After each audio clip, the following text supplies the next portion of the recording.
Déjeme saludar al escritor, al analista y a la voz imprescindible en esta cuarta transformación, Pedro Miguel.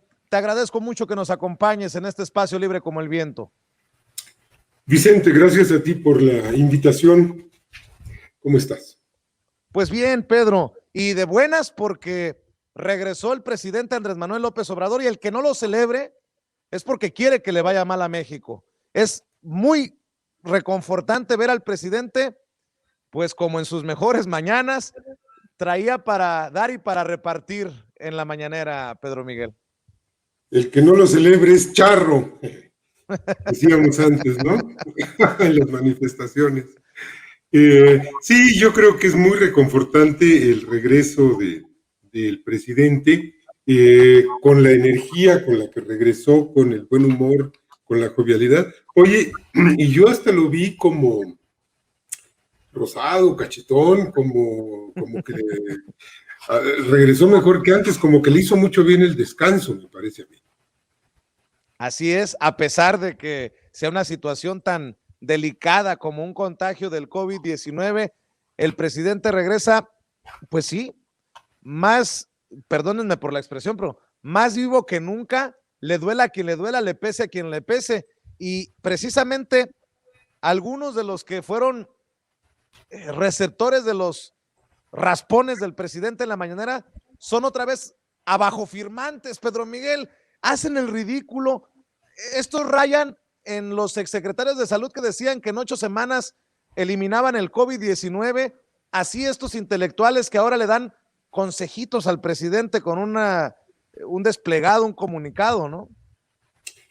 Mira, no son consejos, son órdenes. Ellos están acostumbrados a dar órdenes, como aprendieron en la corte oligárquica. Siguen pensando muy despectivamente de Andrés Manuel López Obrador. Ellos siguen con una visión muy clasista. ¿Cómo es posible que un indio naco, nacido en Macuspana, esté ocupando la presidencia de la República? Y es un pensamiento muy gracioso el que tienen. Yo lo resumía el otro día de esta manera. A ver, finalmente han aceptado que Andrés Manuel ganó la elección masivamente, por una mayoría abrumadora. Y dicen, bueno, está bien, ganaste la elección, pero ahora ponte a gobernar como nosotros decimos, ¿no? Está bien, ya te concedemos el cargo, pero pues gobierna como si fueras un neoliberal, gobierna como si fueras Mir, gobierna como si fueras Anaya. ¿Qué hay detrás de todo esto? Bueno, que ellos sienten realmente que, fíjate, siguen engañados a 2 años de distancia y siguen pensando que esto nada más fue un cambio de nombres en la presidencia de la República y siguen sin darse cuenta de que México está viviendo un proceso revolucionario, que el régimen neoliberal, oligárquico y corrupto se acabó. No les cabe en la cabeza. Oye, Pedro Miguel, por cierto, no dan una. Ya veía que contestabas a un tuit de Pigmenio Ibarra, a quien le deseamos pronta recuperación total del COVID-19 también. Dice Pigmenio Ibarra en Twitter: propongo a Enrique Krause y a Aguilar Camín que para salvar vidas regresen todo lo que han recibido del erario en las últimas décadas, suscripciones, contratos, asesorías para pagar vacunas. Y me imagino que para el meme, ¿no? Así no, AMLO, así no, van a gritar. Son terribles, mano. Sí, es decir, fíjate, y en la mañanera el presidente dio una exposición muy clara de cómo está la vacunación en México. Él decía, bueno, es que nosotros no tenemos vacuna. No hay una vacuna mexicana. Dicho sea de paso, no hay una vacuna mexicana porque le pusieron en la madre a Birmex, los neoliberales a los cuales sirvieron Enrique Krause, Aguilar Camín y demás. Entonces, no nos pidan que vacunemos al ritmo de Estados Unidos, que tiene 3 vacunas patentadas, o de China, que tiene 2 vacunas, o de Rusia, que tiene una, o de Alemania, Inglaterra, pues porque nosotros no tenemos vacuna. Tenemos que estar negociando en el ámbito internacional el abasto de este insumo. Entonces, pues, démonos de santos que estamos consiguiendo las vacunas y que este año vamos a inocular masivamente a la población, pero desde luego es un panorama mucho más alentador que el de la gran mayoría de los países del tercer mundo que no tienen tecnología, que no tienen investigación y desarrollo, y bueno, no la tenemos pues porque estos canallas la desmantelaron con el aplauso de Enrique Krause y de Aguilar Camín. Y bueno, incluyéndole a un personaje más, ya vi que le respondiste, y de hecho el presidente hace referencia a esta respuesta que le das a Denise Dresser en redes sociales, Pedro Miguel. Ya me contarás tu opinión acerca de lo que dice el presidente en referencia a tu respuesta y a lo que escribe Denise Dresser, pero permíteme primero leer lo que se publicó en redes por parte tuya. Dice: las mentiras de Denise Dresser, va hilo. El 1 de febrero, Denise Dresser publicó en la revista Foreign Affairs un artículo que vale la pena comentar. Se titula El presidente de México ansioso por pelear con Washington. Empieza mal desde el primer párrafo. Algunos países se beneficiaron de la falta de compromiso o escrutinio que tuvieron bajo el expresidente Donald Trump, México en particular. La idea de que el presidente de Estados Unidos deba ser el escrutador de México o de cualquier otro país armoniza bien con la idea de muchos estadounidenses, la autora incluida, de que Washington tiene como destino manifiesto ser el policía del mundo.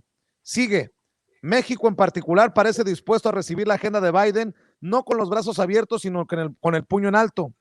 La mentira salta a la vista para cualquiera que haya seguido el inicio de la relación entre los gobiernos de AMLO y Biden, y publicas un artículo de La Jornada que hoy compartía hace unos minutos, con Alessandro Pagani. Cooperación efectiva contra la pandemia pactan AMLO y Biden, y coinciden México y Estados Unidos en atacar de raíz las causas de la migración de Centroamérica. Sigue: en respuesta al pragmatismo político, miedo genuino de Andrés Manuel López Obrador, quien accedió a la demanda de renegociar el Tratado de Libre Comercio de América del Norte y el control de migración, Trump se hizo de la vista gorda ante el surgimiento de un régimen populista autoritario. Así que vivimos bajo un régimen populista autoritario. Denise Dresser podrá escribir eso para electorados estadounidenses, pero no se atrevería a hacer otro tanto frente al público mexicano. Un régimen populista autoritario que comenzó a renegar de muchos de los compromisos que había asumido como socio de Norteamérica. Más adelante dirá cuáles son esos compromisos. Por lo pronto, sigue ahora. López Obrador no oculta su deseo de agarrar un pleito con Biden. Ajá. Con Biden, ninguna amenaza para México, dice Andrés Manuel López Obrador. Veamos las expresiones de ese deseo. Presidente electo desde el principio, y luego envió una nota de felicitación tardía y fría que contrastaba marcadamente con la efusiva carta que le escribió a Trump en 2016.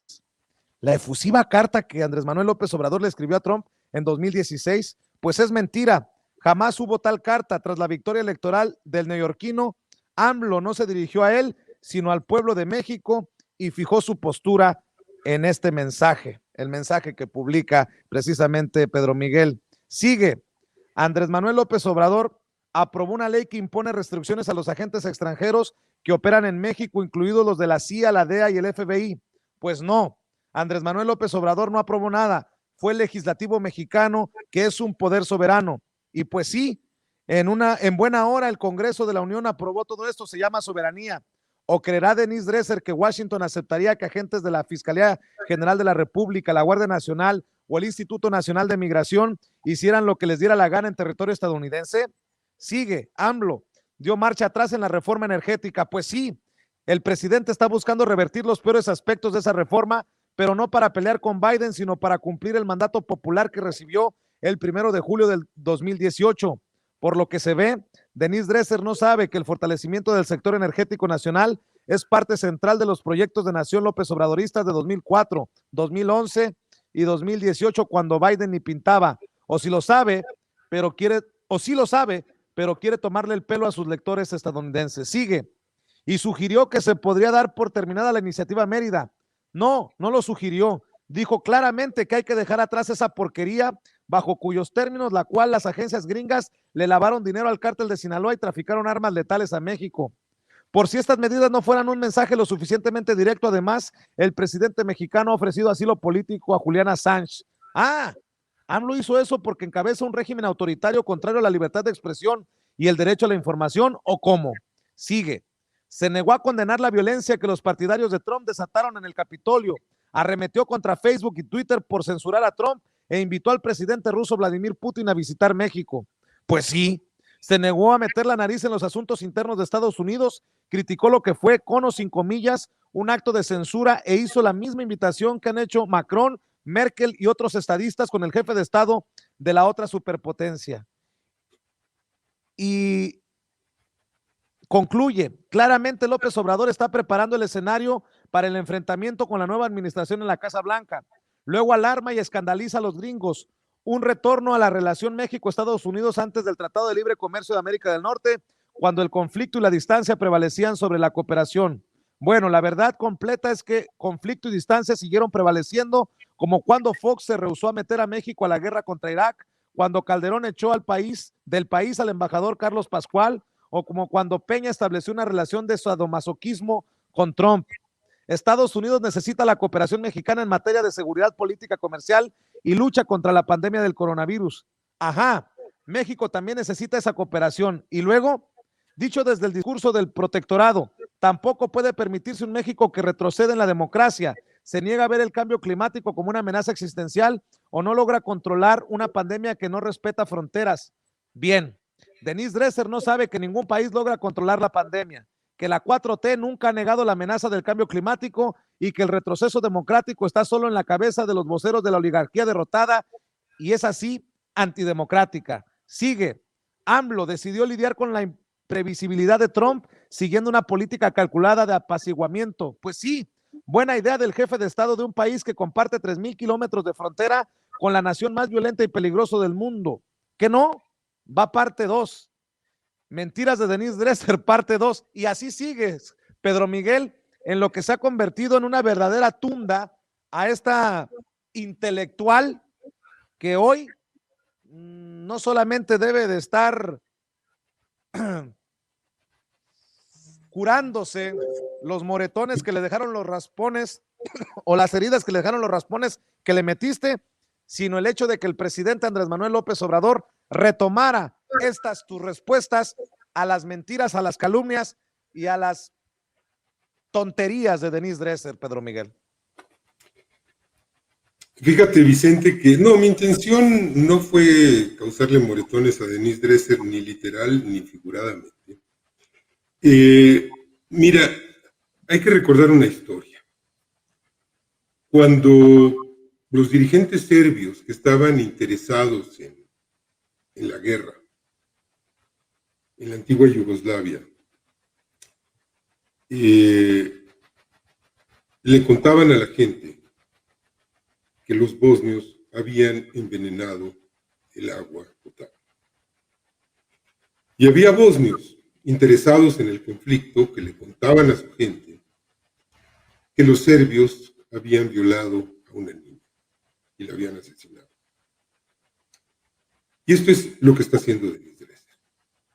Está contándole a su gente, que es ese sector democrático conservador, poco informado y imbuido de este espíritu colonialista, imperialista, arrogante de Estados Unidos, que se cree el amo del mundo, que se cree el policía del mundo, que se cree con derecho a intervenir y a fijar políticas en cualquier otro país, le está contando a México que estamos envenenando el agua y que estamos violando a las niñas.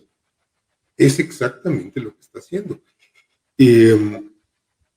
Digo, no es tan burda, entonces dice que estamos construyendo un régimen autoritario populista, que estamos dañando los intereses de Estados Unidos, que estamos obstaculizando la agenda de Biden. Bueno, Biden es un tipo peligroso. Yo no me trago los cuentos para nada, ni de los trumpofóbicos ni de los trumpofílicos. Me parece escandaloso que haya sectores de la izquierda que sigan pensando que Trump era mejor que Biden, por ejemplo. Pero sin participar para nada en esas ideas que de veras me parecen delirantes, que tienen además el invento el Pizzagate y de que Biden es el jefe de una red de pedófilos, todas estas historias bobas. A ver, hay un hecho concreto. Biden es el presidente de Estados Unidos y Estados Unidos es un estado imperialista, agresor, expansionista, militarista, belicoso si los hay, injerencista, y México ha sido su máxima víctima a lo largo de la historia. Entonces, azuzar a un sector cercano al actual presidente de Estados Unidos en contra de México, porque no es en contra de López Obrador, es en contra de México, es un acto insidioso parecido al de los dirigentes serbios cuando le decían al pueblo, oye, los bosnios están envenenando el agua. Me parece que es tremendamente peligroso, que Foreign Affairs publique estas cosas sin verificar que hay, pues no sé si tú las contaste, pero yo cuando iba como en la mentira número 27 me aburrí y dejé de contarlas, y después ya me aburrí del todo y dije, bueno, ya lo que sigue, pues ya léanlo y encuéntrenle, pero de veras es algo que a mí me preocupa, porque no minimizo para nada la credibilidad que pueda tener Denise Dresser en círculos de Estados Unidos, porque esto no está dirigido a México. Esta lectura está dirigida a Estados Unidos. Y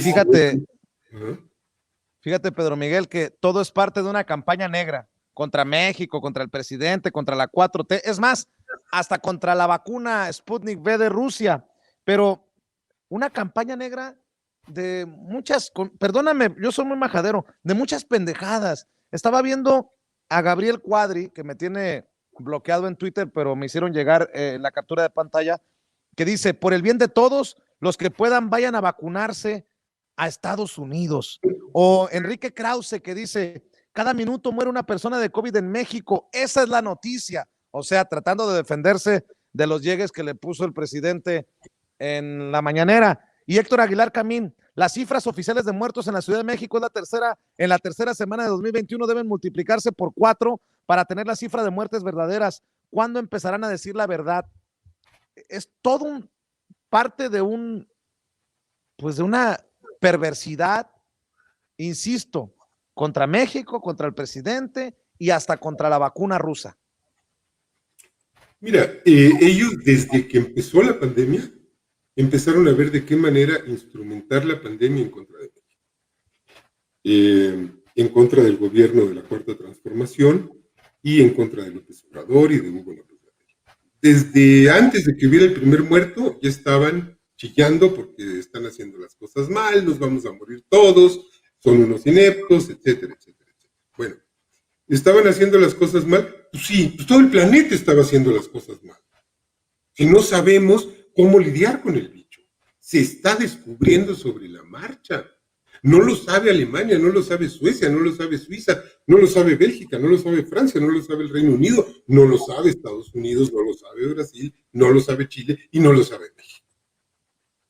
Entonces, pues sí es muy claro que en el caso mexicano hay un intento muy aldeano de particularizar la pandemia como si fuera un problema de México. No, es un problema mundial. ¿Es escandalosa la cifra de muertos? Pues claro que es escandalosa, pero en el planeta es escandalosa la cifra de muertos, la cifra de contagios, las cifras de la destrucción económica que hemos padecido por las medidas de mitigación. Todo eso es escandaloso.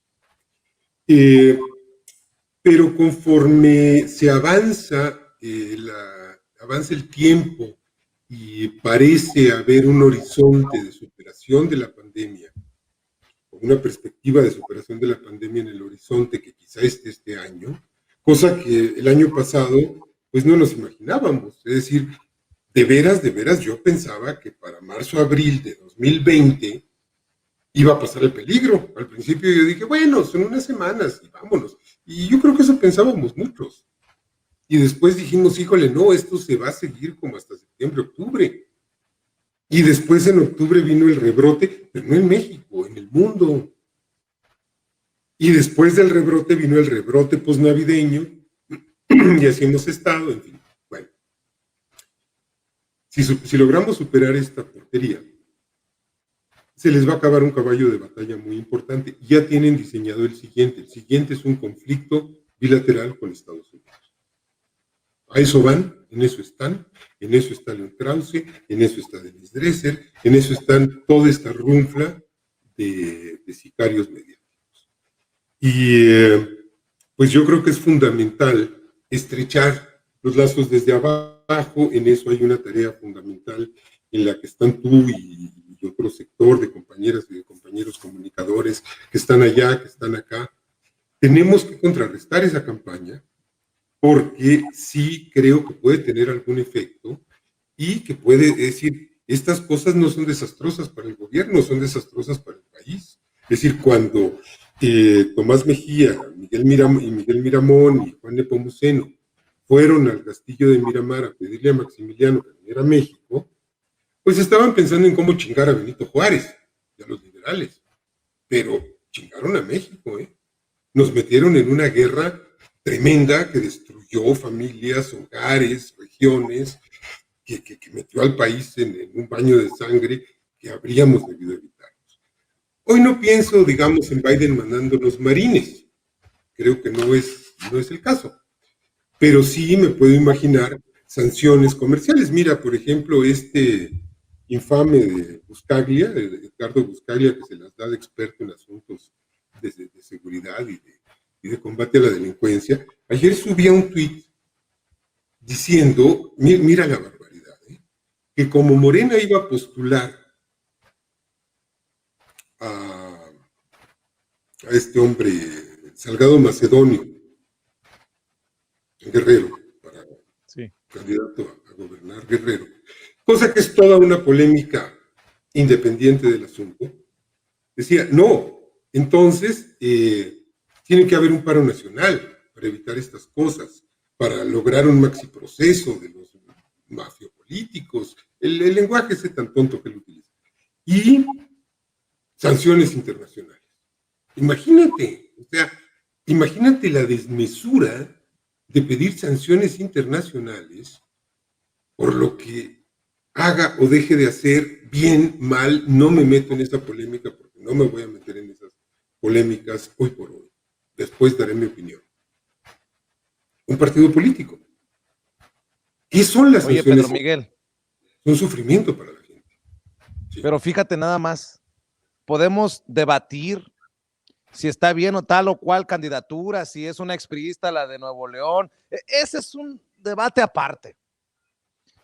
Pero ojo, dices tú que tejer desde abajo. ¿Y qué razón tienes? Porque aquí la noticia, como diría Krause, es que quieren regresar los mismos malandrines que nos pusieron en donde, o nos dejaron hechos pedazos como país, como estábamos. Santiago Krill quiere hueso. Margarita Zavala quiere hueso. Rubén Moreira quiere hueso. Y todos estos personajes. Y eso es lo que está de por medio. Y no se puede nublar uno, no se puede distraer, porque te pueden confundir, te pueden marear. Y eso es lo que están intentando con este bombardeo, ¿no? ¿Así lo percibes tú también? Así es. Déjame nada más aclarar una cosa, porque me van a estar jode que le saco al debate, que por qué no me meto en el tema.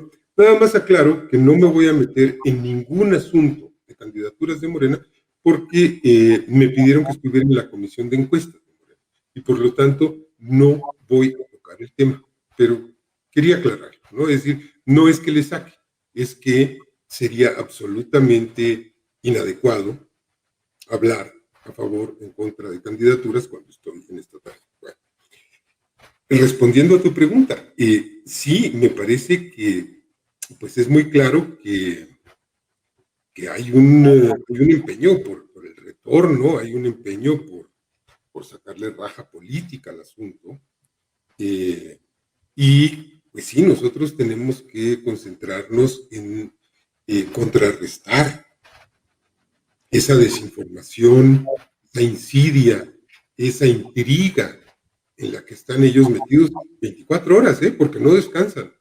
No descansan inventando mentiras. O sea, échate el trompo a la uña de lo que dice Denis Dresser, que en 2021 tenemos una perspectiva de reducción de 9.1% de la economía.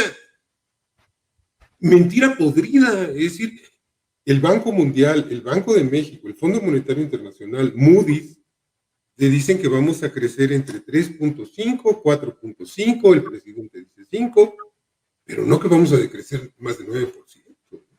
Pero lo dicen con una impudicia, y lo dicen con una impudicia porque ellos siguen, fíjate tú, con la inercia de pensar que son las reinas y los reyes de los medios, y que tienen a su disposición a los lectorados, a los públicos, a las audiencias, a los tráficos, etcétera. Bueno, señoras y señores, no se equivoquen, ya hay un conjunto de medios, de comunicadores, de youtuberos, de medios en línea, etcétera, que están contando otras cosas, quizá con un déficit de profesionalismo, quizá con imperfección, quizá con un exceso de opinión, etcétera, pero el país ya no es el que era en 2006, cuando ustedes pudieron imponer una verdad y engatusar a millones de personas haciéndoles creer que López Obrador era un peligro para México. Bueno, este tiempo ya pasó, entiéndanlo y pónganse a imaginar un proyecto de nación acorde con sus intereses oligárquicos después de la derrota de 2018, en vez de estar pretendiendo que pueden lograr presionar a López Obrador para que López Obrador gobierne como ellos quieren. Pues no, López Obrador está gobernando como quieren 30 millones de votantes, no como quiere un puñado de comentadores. Y bueno, hablando de limitaciones, nada más para las personas, para que sepan qué fue lo que pasó. Se nos fue la luz en este pueblo mágico, en la Sierra de Sonora, en donde estamos transmitiendo. Les ofrezco una disculpa por estar transmitiendo en penumbras, pero qué bueno que podemos mantener el diálogo con Pedro Miguel. Pero le duela a quien le duela, le pese a quien le pese, y contra viento y marea, aquí estamos transmitiendo sin censura. Oye, Pedro Miguel, de los temas para cerrar, ¿cómo ves al cínico de Alonso Ancira? Yo en lo particular dije en la mañana que me valía madres si el señor está en su casa mientras que regrese lo que le debe al pueblo de México por este tema de agronitrogenados. Dice que sí paga 200 millones de dólares, pero que le demos crédito, que en paguitos, así como los de Ricardo Salinas Pliego de Electra, en 4 años nos paga los 200 millones de dólares. Digo, ojalá que la fiscalía diga, pues en 4 años se queda en el bote, nada más para asegurarnos de que pagará. Eso también podría sentar un precedente, Pedro Miguel, que los que saquearon a México, de los que se pasaron de listos, pues que regresen, no le hace, pero que paguen lo que nos deben, lo que le deben al pueblo de México. Sí, está sabroso eso, bueno, que pague a plazos, pero pues hay que cobrarle intereses, ¿no? Los intereses que ellos mismos cobran cuando prestan el dinero. Digo, yo no le vería problema. Mira, yo soy un enemigo de las prisiones. Incluso en casos de truanes como estos. A mí no me convence la idea del castigo. Yo creo que la justicia se debe ejercer por un principio ético, por resarcimiento del daño, por principio ejemplarizante y por un principio de autoprotección de la sociedad, no como venganza, no como castigo. De veras yo no le deseo a Felipe Calderón que le hagan lo que por su responsabilidad se le hizo a 200,000 víctimas, 300,000 víctimas de su guerra. No deseo que le den de latigazos, no deseo que le corten las uñas, no deseo que lo desaparezcan. Le deseo que le respeten todos sus derechos humanos.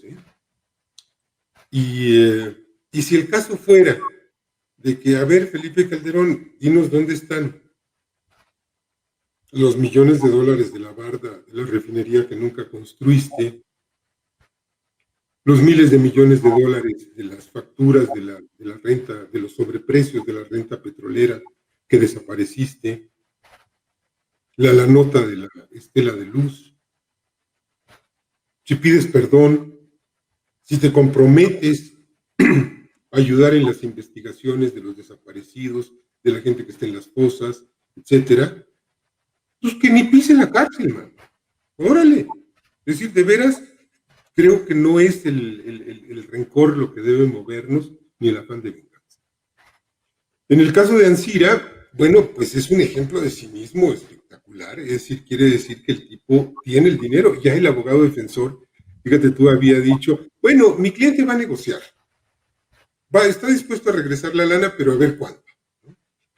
Esto es de veras inconcebible. Bueno, si ofrece pagarle a plazos, quiere decir que este individuo, Carlos Ancira, tiene ingresos suficientes para pagar mensualidades de una suma total de $200 millones. O sea, es que es de veras inconcebible.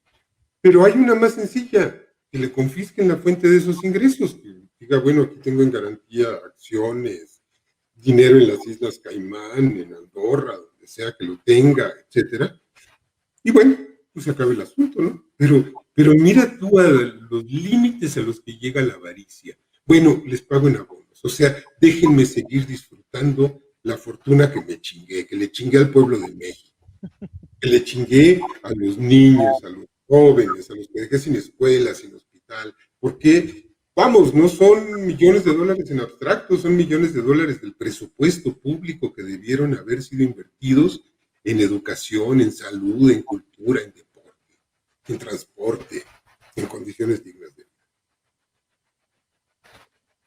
Pedro Miguel, para cerrar, tu reflexión, después de el contagio del presidente, ahora que regresa el presidente, con un presidente que tiene por lo menos, de acuerdo a las últimas encuestas que revisé, el 70% de aprobación, con un Morena que es el único partido que de acuerdo a las encuestas crece, que ni con el PRI, PAN, PRD juntos, de acuerdo a las encuestas, parece que harían daño en las próximas elecciones, no hay que confiarse.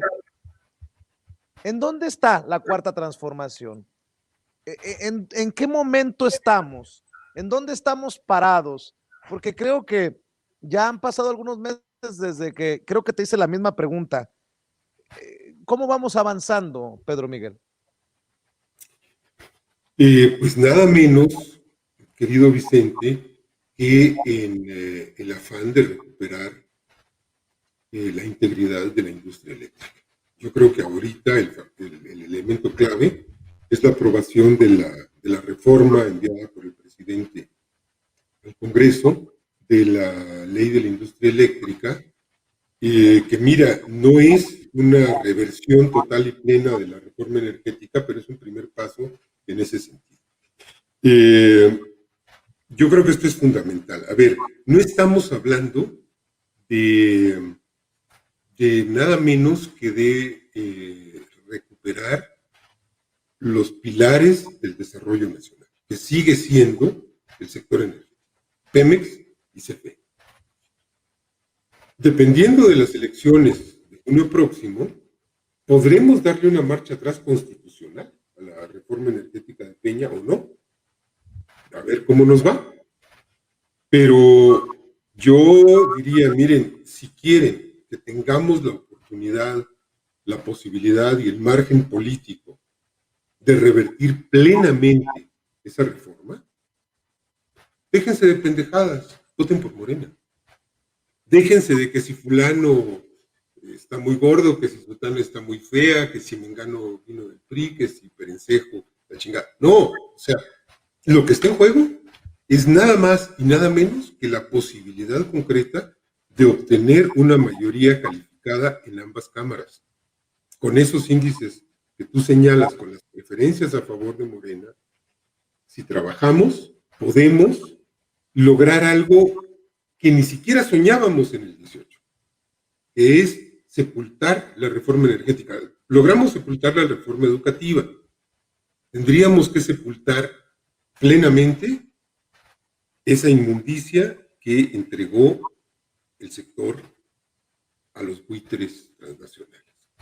Entonces, yo creo que estamos en eso, me parece que es crítico, me parece que es tiempo de cerrar filas, creo que ya todo el mundo se agarró suficiente del moco, ya se dijeron cosas horribles unos a otros, etcétera. Ahora es momento de cerrar filas, de olvidarse de rencores, de malestares, de incomodidades personales, o de facción, o de grupo, y decir, oigan, como país tenemos la posibilidad concreta de reconquistar nuestra independencia y nuestra soberanía energética. ¿Qué vamos a hacer después? Pues aprovechar la recuperación de la renta petrolera, por ejemplo. ¿Para qué? Pues para el bienestar, para ir a una transición energética respetuosa del medio ambiente, porque eso se tiene que financiar y eso cuesta dinero. Pero si tenemos la renta petrolera de nuevo, pues podemos tener dinero para eso. El problema es que ahorita todo el mundo dice, ay no, pero que haya una partida para tal y que haya una partida para tal cosa y que, pues no, o sea, piensen en grande. Pensar en grande quiere decir tener presupuesto para investigar, para hacer nuestras propias vacunas, para ir a un proceso de industrialización, de reindustrialización del país, para financiar la cultura, para financiar el deporte, para financiar casas, habitación, etcétera, etcétera. Entonces, yo creo que estamos en un momento crítico en el que podemos crear las condiciones para recuperar ese pilar fundamental del desarrollo nacional. Suscribo, querido Pedro Miguel, y ojalá que se terminen los piquetes de ojo y las patadas y que se pongan serios, porque lo que se viene está fuerte. Por lo pronto, yo te agradezco siempre tu generosidad para Sin Censura y espero que hagamos más continuas estas oportunidades de diálogo con la audiencia inteligente y diferente que tenemos en este espacio libre como el viento. Por lo pronto, te mando un abrazo, Pedro Miguel. Vicente, querido, abrazos para ti y gracias por el espacio. Estamos en contacto. Claro que sí, es Pedro Miguel, analista, escritor y una voz esencial, primordial en esta cuarta transformación, hablando con nosotros sin censura.